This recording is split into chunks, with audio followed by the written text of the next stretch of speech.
ভাবনা এবং নারীদের অধিকার কখনো নারীরা বলতে পারে না। এই জন্য সরকারের কাছে আমরা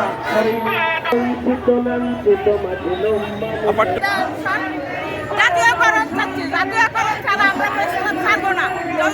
জাতীয়করণ না হয় আমরা 24 দিন ধরে আমরা জাতীয় প্রেস ক্লাবে আছি, কিন্তু কোনো অধিদপ্তর থেকে কোনো সাড়া না পেয়ে আমরা এখনো এই প্রেস ক্লাবের মধ্যে আজকে র্যালি বের করছি। সচিবালয়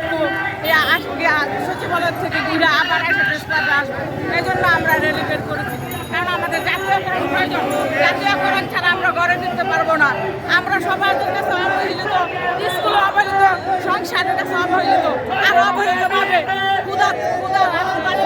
আমাদের এমনভাবে ধরে বসছে। কারণ 24 বছর ধরে আমরা চাকরি করতেছি বিনা বেতনে, আর এবার করে আসছি। যতদিন পর্যন্ত জাতীয়করণ না আসবে ততদিন পর্যন্ত আমরা ঘরে ফিরবো না।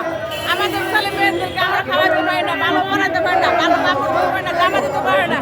আজকে আমার মেয়ের বয়স এই 14 বছরের ভিতরে আমি না পারছি ভালো কাপড় দিতে, না পারছি খাবার দিতে, না পারছি কোনো কিছু। এইভাবে আর কতদিন চলবে? সামনে আমাদের রমজানেও আমরা যাচ্ছি। আমাদেরকে দুমুঠো খাবারের ব্যবস্থা করে প্রধান উপদেষ্টা যত তাড়াতাড়ি সম্ভব আমাদেরকে ঘরে ফিরিয়ে নিন। কারণ আমরা অবহেলিত।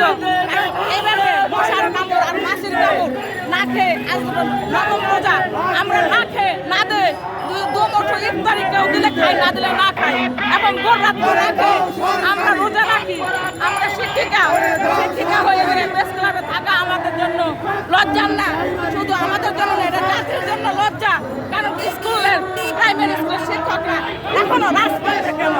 বৈষম্য বিরুদ্ধে আন্দোলন, ছাত্র আন্দোলনের মধ্য দিয়ে আমাদের ছাত্ররাই আন্দোলন করছে, অথচ আমরাই আজকে রাজপথে। এটা মানা যায় না। এটা মানে বলা ভাষা নেই আমার বলার। কারণ এইভাবে আর কতদিন চলবে? আমরা এইভাবে আর চলতে পারি না। আমাদেরকে যত তাড়াতাড়ি সম্ভব আমাদেরকে দাবি আদায় করে জাতীয়করণ করে আমাদের দ্রুত 2টা ডাল কচু খাওয়ার ব্যবস্থা করে দেন।